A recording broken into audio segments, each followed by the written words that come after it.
Hi everyone, I'm Sean, and today we are doing the February wrap-up.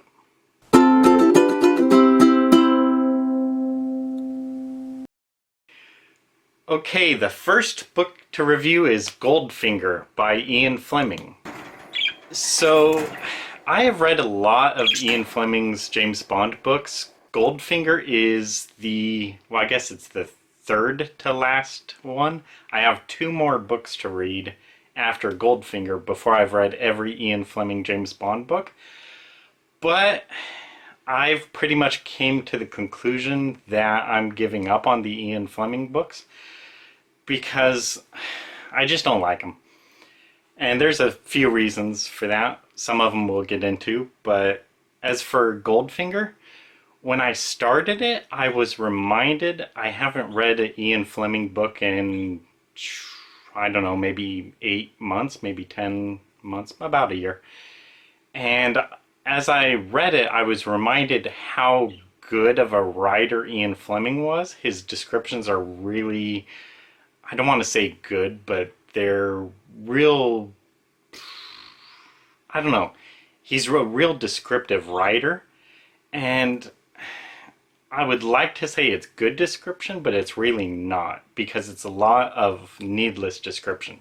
He will spend pages talking about what Bond eats, how he dresses, and I know these are all things about Bond's character, but I really think his words could be better used to develop the characters, develop the plot, not just saying he ate this and this and this and this, and he flew to this city and the jet he flew on had this many propellers.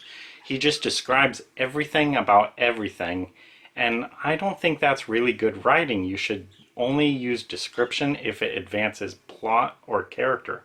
And I don't need to know what Bond eats to really get his character. So that's kind of my first knock against Ian Fleming's writing, is he's very descriptive, but he's not good description. I think he's an example of bad description. Something I thought real amusing early on was that it says Bond liked anonymity, because someone comes up to him and says, "Oh, James Bond," and Bond is like, "Oh, he likes being anonymous." But in the books and also in the movies, he goes around everywhere telling everyone his name is James Bond. He doesn't just say James, he lets him know, James Bond.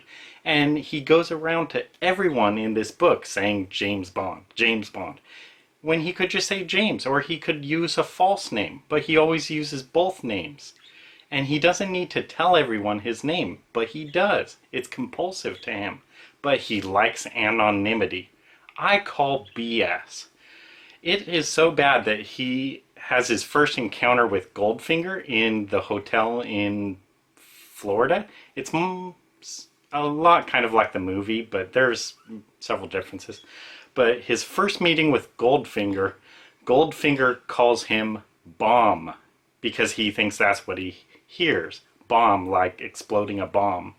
And instead of just letting him be mistaken, Bond corrects him. He says Bond, and he even spells it out for Goldfinger, B-O-N-D. How could he like anonymity when he is literally spelling his name out to people?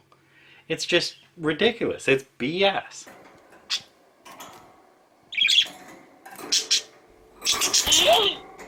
Another problem with this book, and it's also a problem I noticed on Her Majesty's Secret Service, which was the second Bond book I read, and I actually kind of liked it.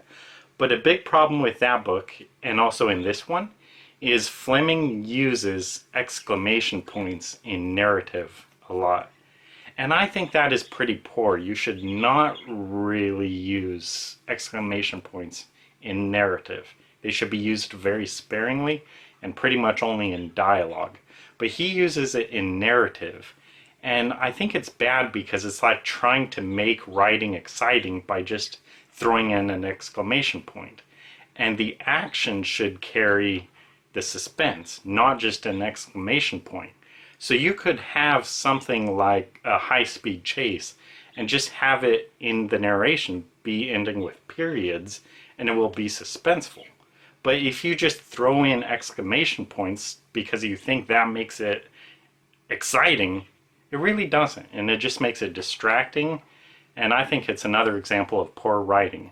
Again, I only really noticed it in this book and on Her Majesty's Secret Service. Another problem with this book is Fleming spends 2 chapters on the scene where Bond goes golfing with Goldfinger. 2 chapters, and Fleming goes through every hole on the course. There are 18 holes if you don't know, and he describes each hole, and he's or is it hole or is it course? I don't know. But he's talking about each one, and it's like the third begins with a sharp dog leg to the left, and it is written like it is ripped straight out of a golf magazine. Some people may like that, but I think it was pretty lazy writing because it just doesn't read like an action book. It reads like a golf digest book or something. And it doesn't even sound like it's his own writing. It sounds like it may be like the course pamphlet or something that tells you about each hole before you play it. And I thought it was just real poor writing, and it was very tiresome because it's 18 holes of describing every layout of every hole, and I almost wanted to give up on it right there.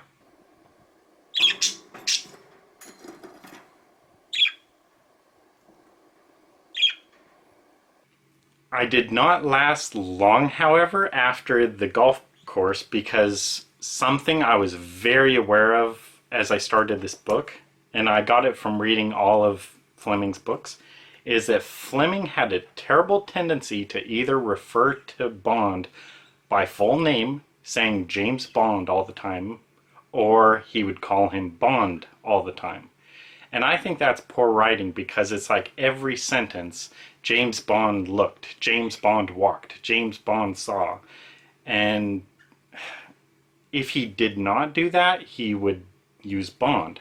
So he would say, Bond looked, Bond saw, Bond walked, Bond said, whatever, just Bond, Bond, Bond. Every single sentence, Bond, Bond, Bond.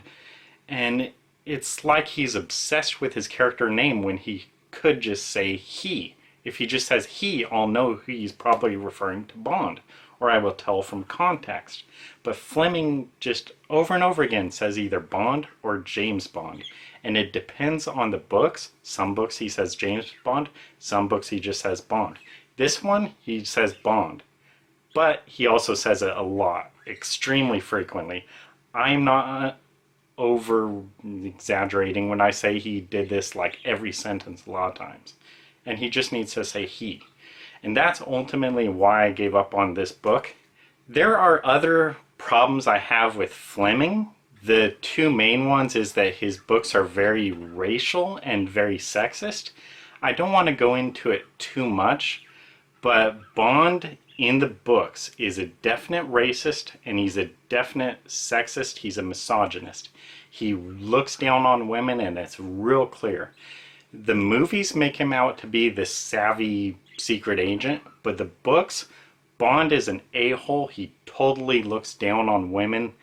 He disrespects them. He just doesn't like them at all. He just likes them for sex. And the women in Fleming's books are so narrow and just so weak. They have no character or personality to them, and for whatever reason, they senselessly fall in love with Bond, and he does not love them back. The only one he kind of loves may be on Her Majesty's Secret Service. I don't know. That's the one where Bond marries her. But every other woman, Bond just uses them. It's all about sex. He does not care for them. And they are stupid to fall in love with him. The movies make him out to be savvy, but Bond, no. He is not someone women should fall in love with. He is just a complete misogynist, and he's unlikable. Throughout the series, he's just unlikable. And that's the main problem with Fleming. The main reason I kept reading him is because I wanted to see what the books are like. Because, I've seen all the movies, so I liked seeing how the books are. And anyway, I don't know. But after reading this one, I was just done with the series. I can't stand it anymore. And the couple remaining books, one of them is especially bad. I don't want to go into it, but it's, I think, The Spy Who Loved Me. It's basically written from the perspective of a woman, which is the last thing Fleming should do, writing from the perspective of a woman, because his views on women are so skewered. But basically, from the descriptions I've read on Goodreads, that book is basically about this woman who fantasizes about being raped, and Bond just kind of wanders in and just uses her. And that's the whole book. And it's just awful, and I don't even want to read that book. So, no. The only other book I haven't read besides that would be For Your Eyes Only, but I'm not going to read it. So, after giving up on this book, and it was because of the repetition of Bond, I skipped to the end where it has a scene. It ends with, I don't even want to say her name. I don't know if it'll get flagged, but it's Galore is the last name.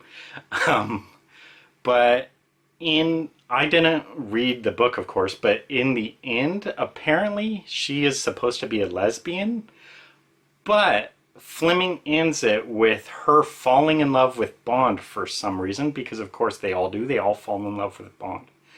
And she says, Galore, she says that, I don't really know how to put it, but basically the end of the book is that she falls for Bond, and the only reason she was lesbian was because no guy had ever really treated her right, and that she grew up in the South, and she says that in the South, a virgin is a girl who could outrun her brothers, but in her case it was her uncle.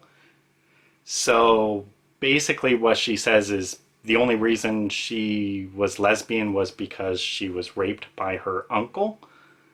But because Bond walks into her life, suddenly she's going to give that up and go with him because reasons. And she's going to give up her lesbianism for Bond, who just hates women. And I just, no. That is why this is a 1-star book. Okay.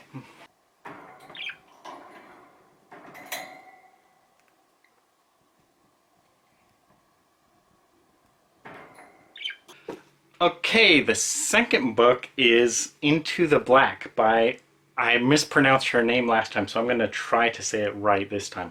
Beth Barany? Hopefully I got it right. The first thing about this book is I thought the writing was good from a technical standpoint. I didn't read the back of the book or anything. I like to go into books blind, not knowing anything about it. But as I read the book, I thought that the book had writing workshops written all over it. By that, I mean it seemed clear to me that the writer had gone to or taken part in a lot of writing workshops. And I don't really know how to explain it, but it just seems like there were things in the book. The way she wrote, it just looked like she went to a lot of writing workshops, like she did her homework. She listened to a lot of what people say is how you should write. Then, as I was curious, I read the back of the book and I found out she actually wrote a few books on writing and writing workshops. So, not only did she apparently attend writing workshops, she taught some of them too. So, she is a very proficient writer. She knows the rules of writing very well. In many ways, I think she's a fundamentally better writer than I am, because she just packs her sentences, every single one, with a lot of thought, and they're real descriptive, and I think it's pretty good description. I didn't think there was a lot of purple prose, which is unnecessary description. It all seemed to be written very specifically, very deliberately, very thought out. So from a writing standpoint, from a technical writing standpoint, I thought it was very good in that aspect. My biggest problem kind of was the branding of the book. It's branded as a mystery, but I thought the mystery really played like second, third, or fourth in the plot. in the back of the book, it talks about how it is a slow burn romance. And so it's these two things that I just had a problem with. I don't want to spoil it, but if maybe skip ahead like 30 seconds or something.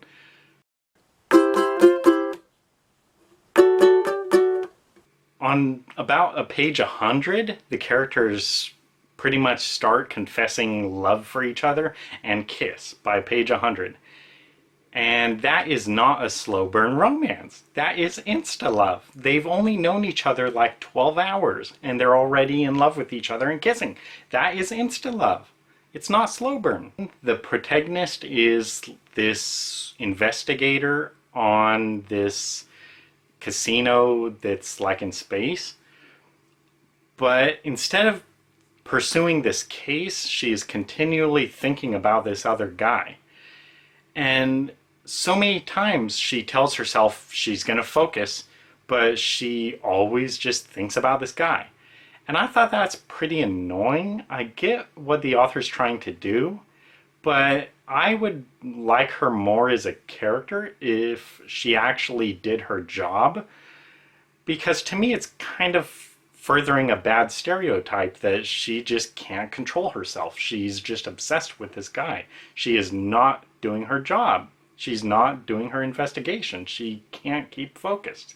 And that, to me, just shows a weak character, not a good character. So that was kind of a turnoff for me personally. Others will like books like this. But also about the mystery not really being first in the story. There is a part where the guy says basically her boss is not who she thinks he is, which should send a big red flag. Instead of asking about it, she just thinks, oh man, this guy is so fascinating. I'm just so interested in him. And instead of telling her about her boss, he is like, tell me about your childhood. I want to know more about you. I'm just so fascinated with you. What about the thing with her boss? What about the investigation?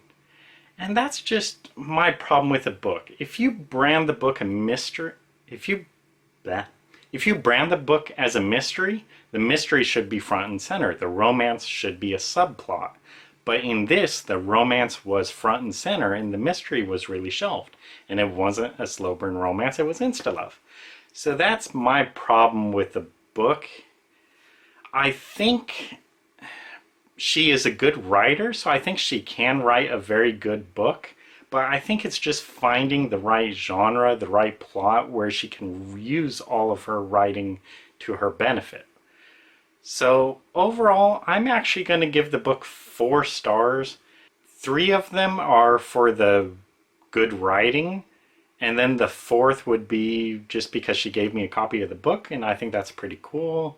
And she's not a super popular author. She doesn't have a ton of reviews. So I'd like to kind of help her out and just give a 4-star review. And she is a very good writer.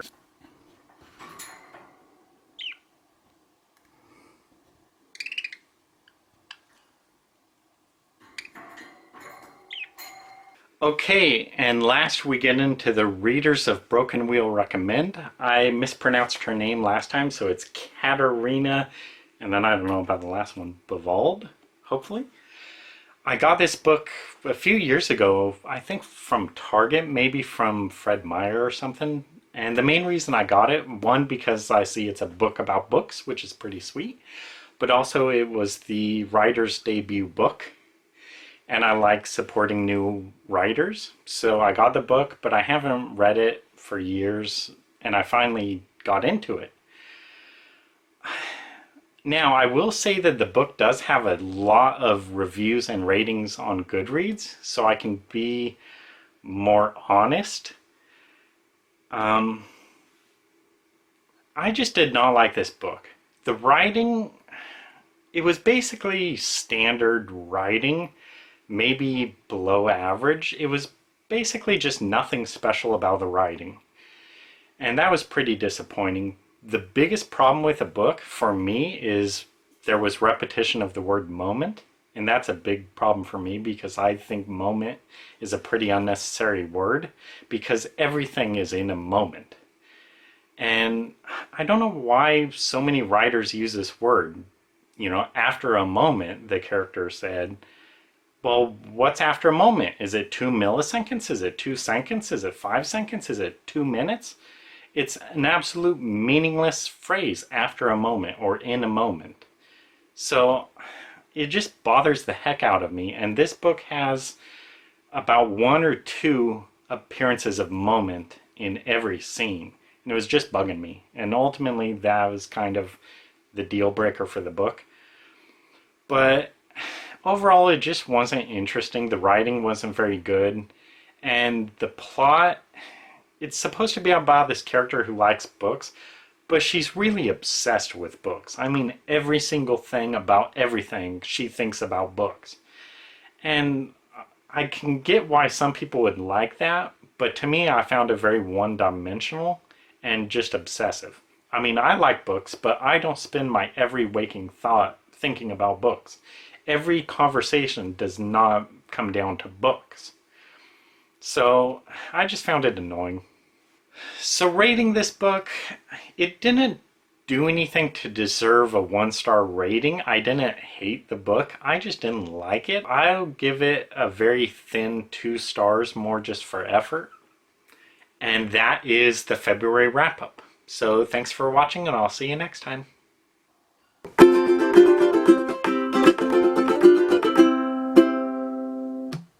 And that is kind of my biggest problem with the book, is it's not really a mystery and it's not a slow burn romance.